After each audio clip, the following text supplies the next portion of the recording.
Hey guys, y'all can probably tell by the title and thumbnail, our reef tank is gone. In this video, I'm going to tell you why we cut it out of our fish room, I guess you could say, and what we plan to do with it moving forward.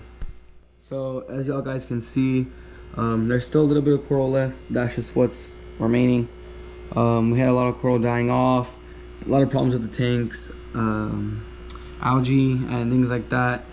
Getting some diatoms on the sand right now, just because I pretty much completely drained it and refilled it to make room to get the fish out. That was a pain. Still got this blue damsel in here. The man that came and bought all of my other fish didn't want him, so he stayed.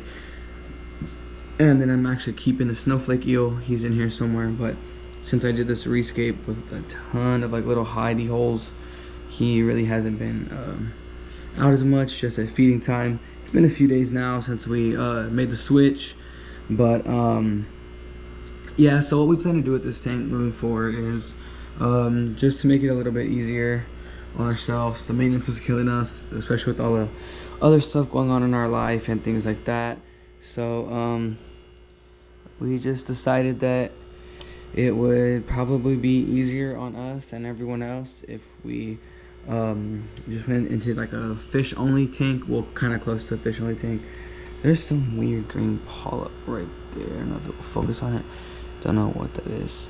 But yeah, a couple of our corals stood in good, but we just had a lot of algae problems. A lot of stuff was dying off. As you can see, this acan rock is scalped.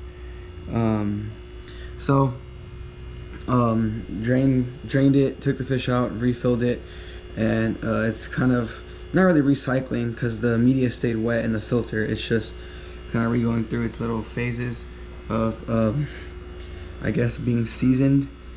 But yeah, it's the same rock and everything that we used before. I just kind of rescaped it, left the corals on the rocks that were on the rock and that were alive. But yeah, so going forward, this is going to be made kind of, you can tell where the algae is really bad over here and how it kind of, that's where the tank was drained for a while. And I guess that killed off the algae. We drained it further, but only for a shorter amount of time.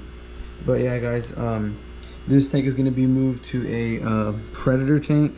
Lionfish, eels, probably some triggerfish, maybe, some stuff like that. Nothing too crazy, just easy, hardy fish to take care of. Honestly, this tank kind of got to feel like a burden a little bit, and I just never really was ever happy with the way it was. There's always something going wrong with it, always something to stress about, constantly having to test it and add it to it, dose it. It was just a lot to take care of. And the fish that I really enjoyed the most, like the gym tang, the bicolor foxface, a lot of the bigger fish are getting too big anyways, and they would just hide a lot. So I'm gonna kind of revamp this tank, give it new life, make it a lot easier on myself. I don't have the time, the patience, and the energy to do a reef tank. So yeah, I'm gonna start working on this tank soon, get it nice, and let it kind of cycle, let some of the algae die off a little bit, and then we will get a lot of the fish added. Let's get it.